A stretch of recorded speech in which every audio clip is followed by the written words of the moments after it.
welcome to Inspired Coach. It is Inspirational Interview Day, and I am so delighted to have our guest on today. Her name is Kate McCready, and Kate is a wonderful and now very experienced coach. And she is here with us to talk about something that I know is going to be of deep interest to so many of you, and that is, how do you transition successfully and well in your coaching business into part-time status and full-time status as well? Here's a little bit more about Kate. Kate is an integrative personal and professional coach and strategist for intentional leaders, business owners, and teams. With over 10 years' experience as a coach, she specialises in bringing together unique self-awareness, meaningful work, mindful productivity, and work-life design.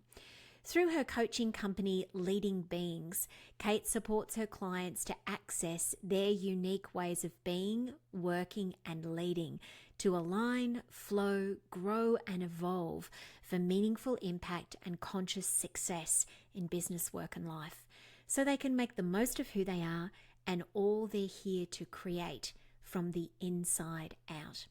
So Kate is a very experienced coach, as I mentioned, and she has worked with many coaches to help them make the transition into having a part-time business and a full-time business.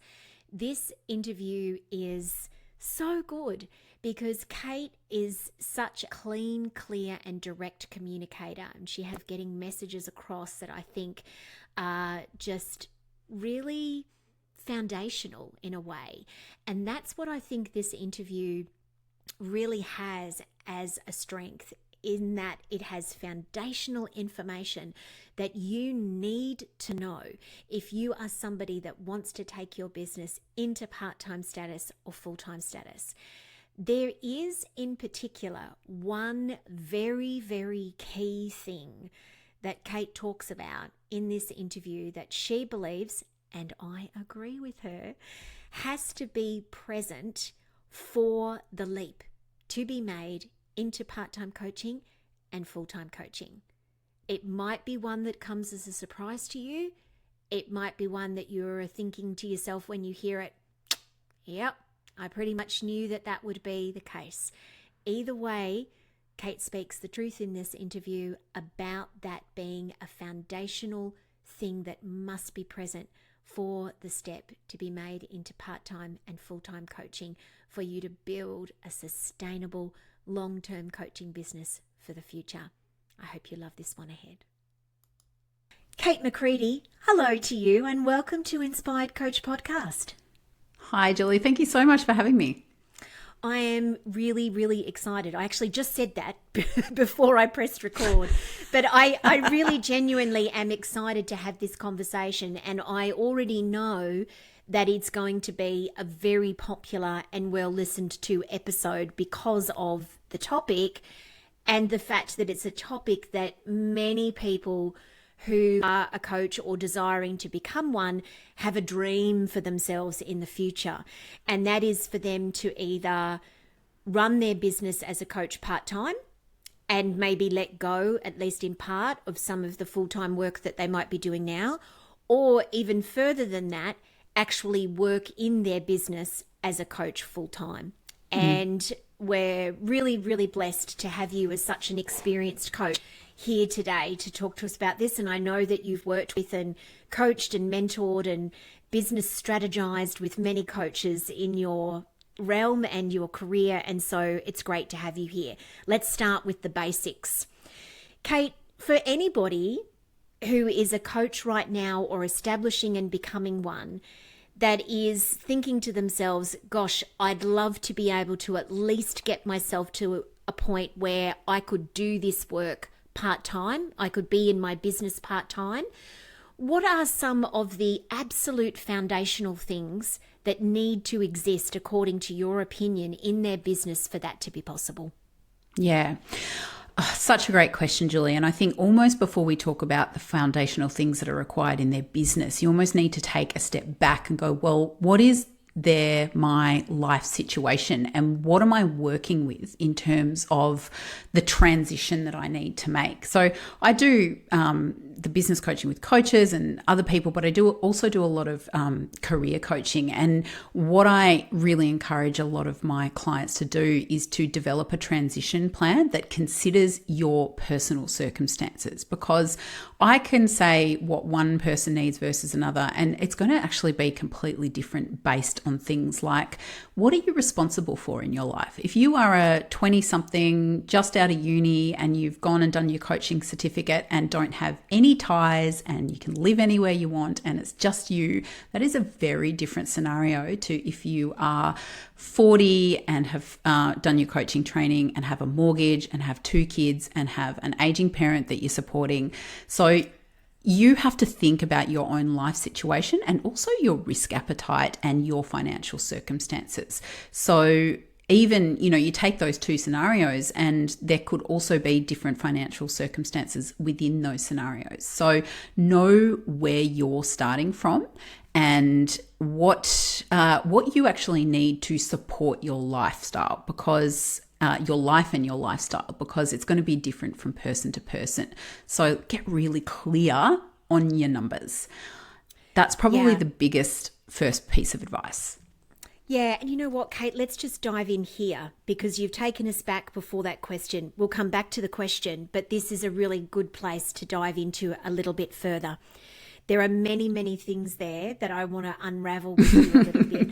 Yeah. Talk to us more, because this is such a good thing to mention. Talk to us more about what you mean by risk appetite, because this is something that is different for every person, isn't it? Yeah, absolutely. So it relates to those life circumstances a lot, but it's also just how comfortable are you with, not having money in your pocket, not being able to potentially, afford the things that you like to afford, and knowing that, what's going to be true for you is going to be different for someone else. You might be someone who absolutely needs to have 20 grand in the bank at all times to feel comfortable. Whereas somebody else might be like, nah, I'm fine. I'll work it out. It'll work out. I'll be fine. And that can be relating to things like, privilege as well. Like, what is your position in the world as, do you have parental money that could bail you out if you got in trouble financially? All of these things are different for different people, and you've got to know where you sit with that. Would you be okay if you had to eat 2-minute noodles every day for a week? And I mean, I'm talking extremes here.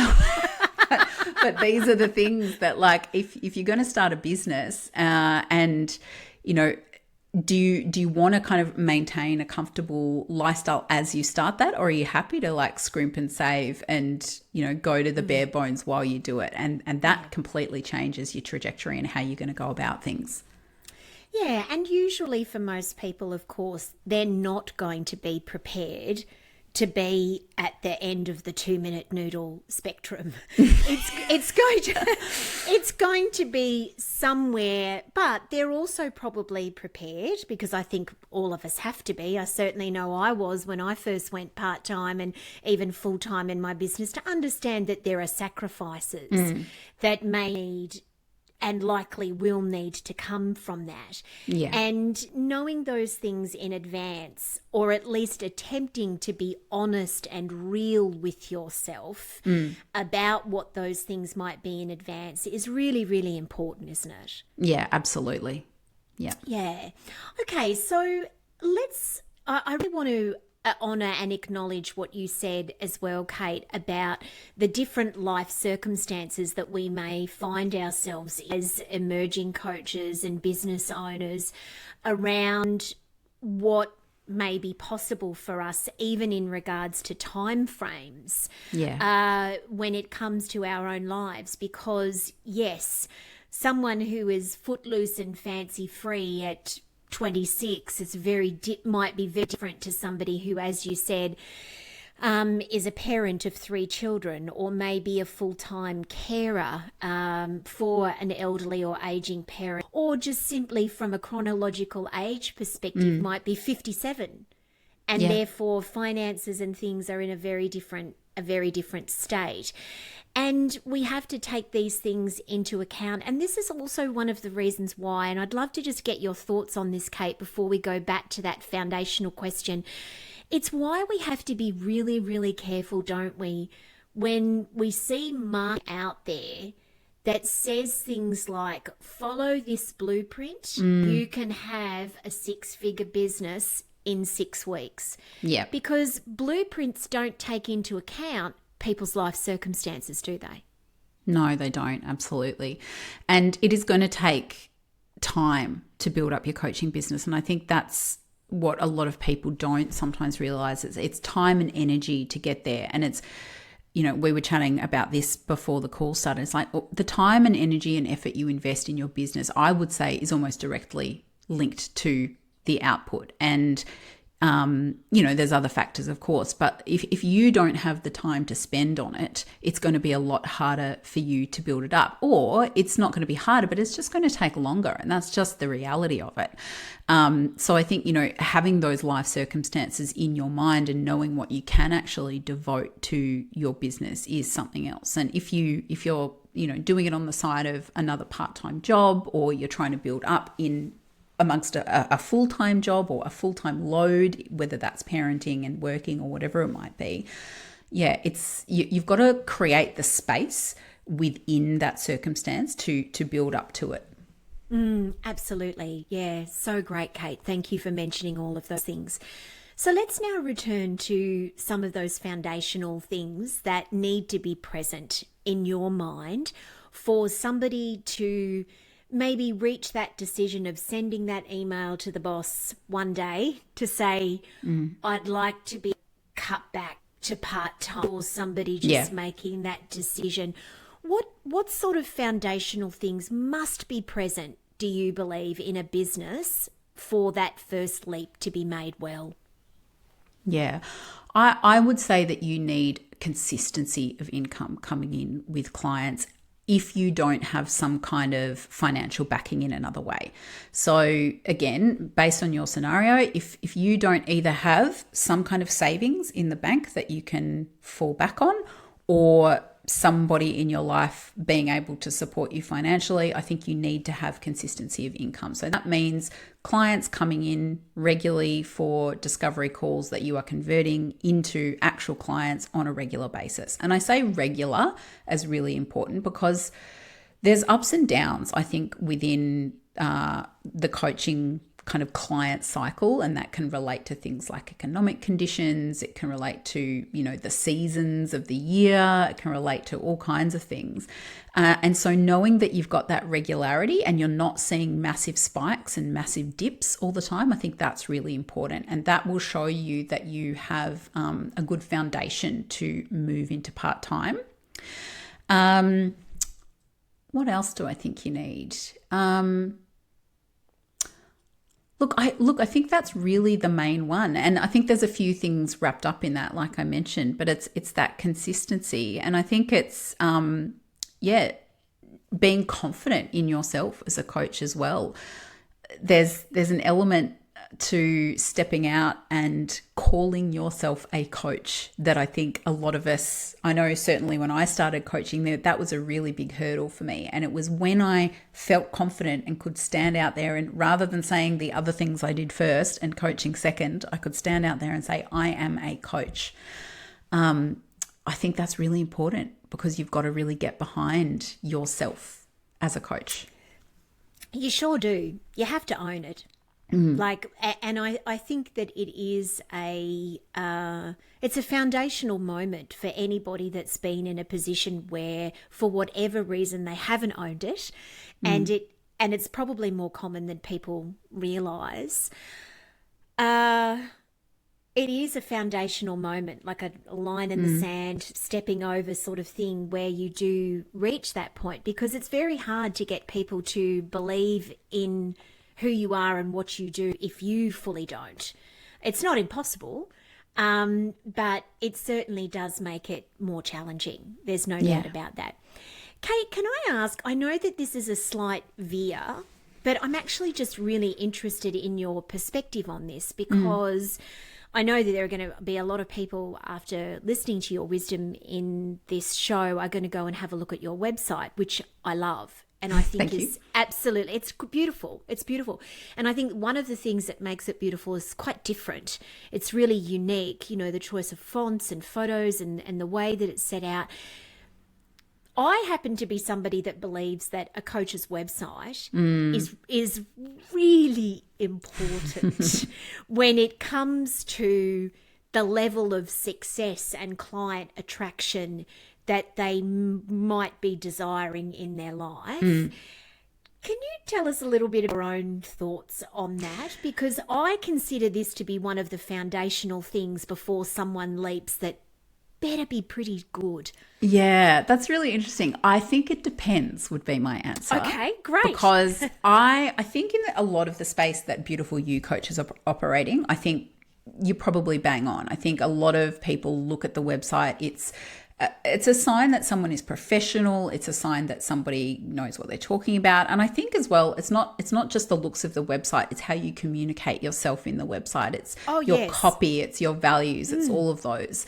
And so for the most part, I think it will always be a benefit to you in a positive sense to have an excellent website. I think depending on the types of people you're coaching and how much you rely on word of mouth marketing versus more, say, content-based marketing and that type of thing can be the difference. So I do quite a bit of coaching in the leadership and executive coaching space, and I know that a lot of leadership and executive coaches have absolutely rubbish websites.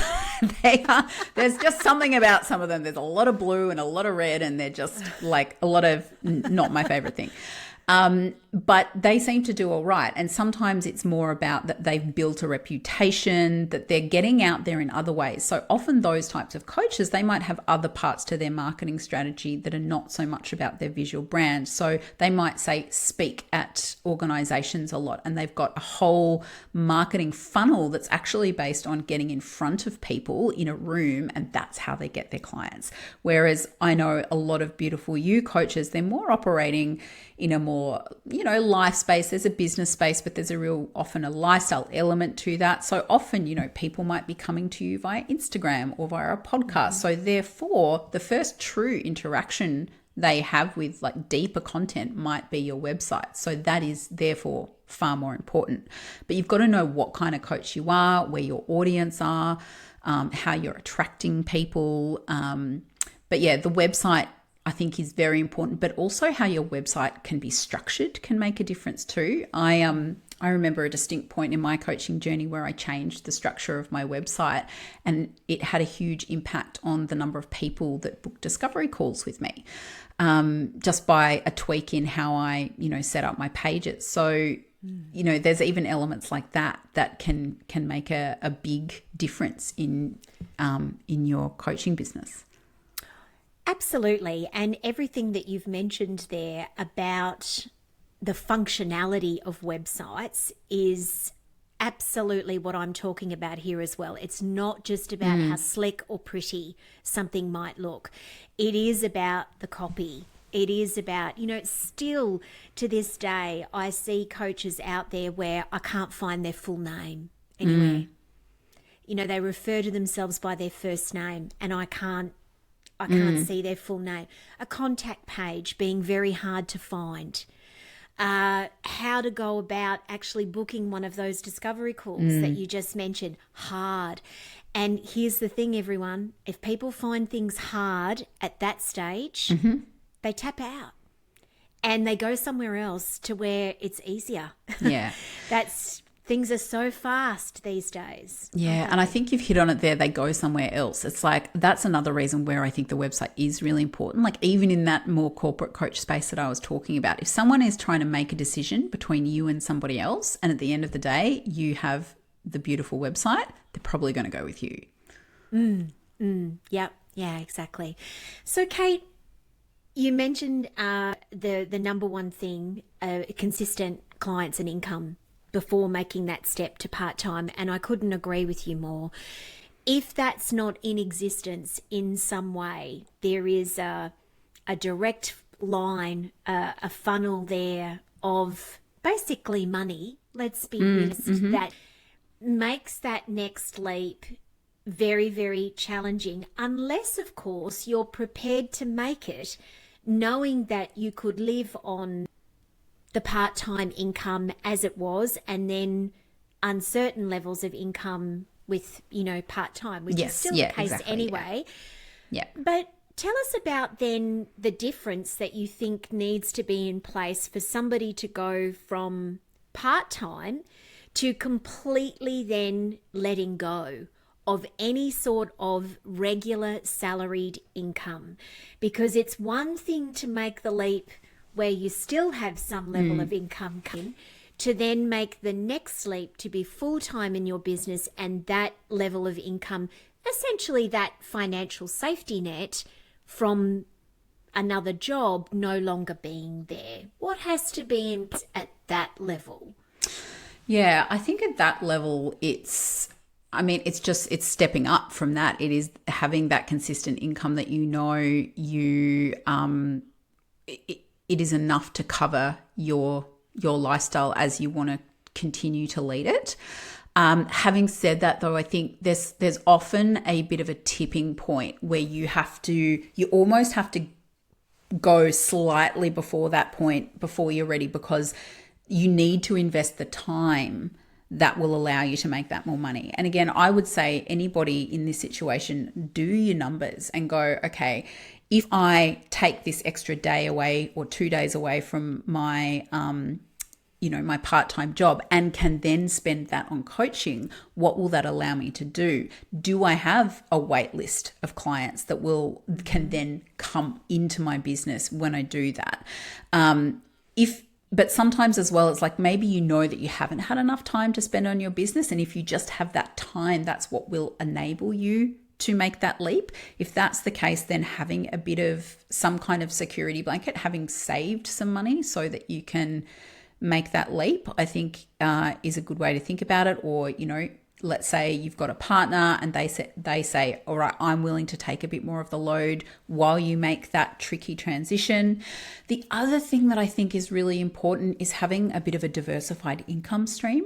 So having things that are not just coaching that you can rely on to support that income. So when I made that transition into full-time, I was coaching, but I also had leadership development work that I was doing as well, which was probably larger scale, bigger chunks of money all at once that could support me to move into that. And eventually, once I worked through that a bit more, I then brought meditation into my business. And so I had that other stream of revenue as well. And so having these multiple revenue streams meant that it was still all my coaching business, essentially, and that's how I put myself out there, but it was not relying on one-on-one coaching income for me to survive. Because I think when there's always like ebbs and flows and, like we talked about economic climate stuff that goes on, and there's going to be things that are more in demand or less in demand based on certain economic conditions. Like, for example, at the moment, for a lot of people, coaching is a luxury. It's not something that people would say they need. I know a lot of people who are currently prioritizing therapy, psychology over coaching because there's a deeper mental health need. So you've just got to think about, like, if there are times where, coaching is maybe not the top priority for people, do I have other things that people can buy? And that might be even like smaller cost offerings or, things that people can access that don't require a massive outlay like, coaching does for many people. And that will mean that your business, when you step into full-time, can weather whatever storm might be thrown at it. Hopefully no storms, hopefully smooth sailing, but it'll also, help with that if you've got those diversified income streams. Yeah, I think that's a really amazing point that you make, Kate, because, and I do think that it's something that someone would need to play, explore, adventure, and test for themselves before going full time. Because doing things like creating digital products that sell really well does not happen in an hour or two. No, it doesn't. Right? Creating online courses or programs or, in groups or anything like that, or getting yourself to the point where you might be being booked regularly for speaking engagements or running a regular, say, women's circle. That does not, you want to be playing and experimenting and exploring those things for yourself before. You want to diversify before you make the leap to time. Because, Kate, sometimes, and I think that this is an important thing to talk about, the desire that people have to be in their business part-time or full-time sometimes can see them make the leap too early. Yeah. Talk to us a little bit about that, and what actually do you see happening for folks when that occurs? Yeah, I think it does happen a lot. And I think, it's easy to feel like you look out to all the amazing coaches doing all this great work on Instagram or wherever you might hang out. And it's easy to think, it's easy, but it's actually really hard work. And it's also, you're not just coaching, you are building a business. And I think many coaches go into creating a coaching business not really having the business experience. And so, they get in there thinking, if I just do this and this and this, I'll be able to do what they're doing too.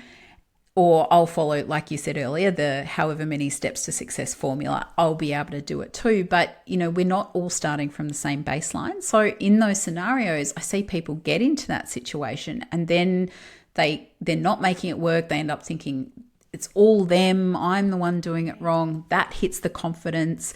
Then you're in under financial strain as well. And that doesn't put us in our best creative state. I always love how Elizabeth Gilbert talks about don't make it, I can't remember her exact way of saying it, but don't make your art the thing that needs to sustain you essentially. And for a lot of us, our coach is our art. And when we're putting the pressure on that for it to, oh my God, this has to work, God, that's the worst thing for our creativity and us doing our best coaching. So then what people end up doing is it kind of blows up and they have to do the opposite and go back to full-time work because they're having to make back what they've lost. And another thing that I've seen happen in this scenario is people go into a bit of a spending mode too, and which is almost counterintuitive, but we're like, if I'm going to level up here, I need to spend more, which on the flip side puts us under more pressure. It's like, I need to do another course. I need to do another thing with that person because I don't know enough. And it's like, you've actually got to do the work, not do more courses. I learned that one from experience, can I just say? I think many people have. And you know what? I'm really glad that we spoke about this for a moment because, yeah, Kate, I see this too.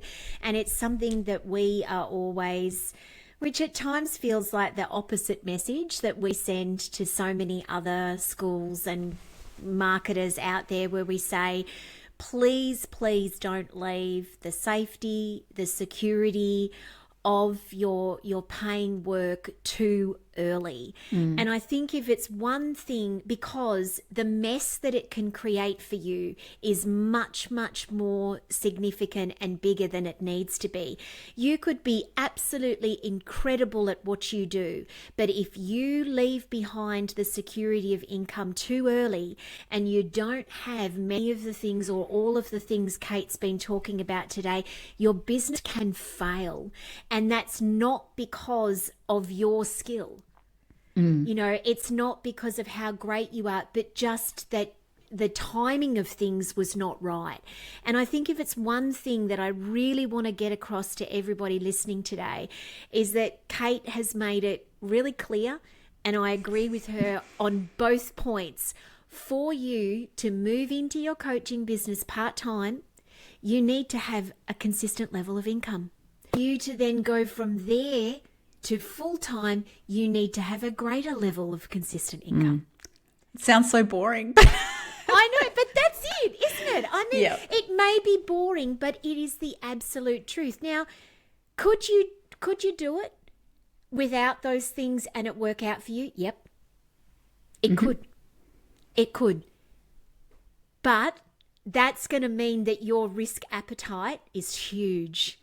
You're going to have a really big risky appetite for that, to fall into place for you. Whereas for most people, that's going to be really challenging. So, but it is doable, isn't it, Kate? You've done it. I've done it. Yeah. Many people do it. It's not, we're saying it's not doable, but it requires that consistency of financial flow, doesn't it? Yeah, it does. And look, I think to kind of flip this around a bit and go, well, okay, how do you do that? I'd say if you've got something you can use from your current experience, that rather than it being just I'm now doing this to I'm now doing coaching, if you can make that more a soft evolution from where you are now to where you're going and start to integrate the professional that you are somehow into that new model. Like that's kind of how I did it. I didn't go, well, one day I'm doing this and one day I'm doing coaching. It's like I slowly built parts of what I did into my coaching, and then I started to move more in the direction that I really wanted to go, and I started to leave those other bits behind. And it was not an overnight thing. It was a gentle transition that allowed me to capitalize on the professional strengths and experience and contacts that I had from my previous life. Yeah, that's a really great point to make. And as you were saying that, Kate, I was just having all sorts of flashbacks to my own experience because I was exactly the same. It's like, how can I do this slowly so I don't feel as though I'm going to completely freak out about the fact that I've got to afford my rent and live and all of those sorts of things, and integrate what I already do into this, and how can I make this slow and easeful and mindful and, really build foundations underneath it. Kate, thank you so much for this conversation. So great, and I know is going to be so helpful for so many people. It's been really wonderful to have you on. Thank you so much.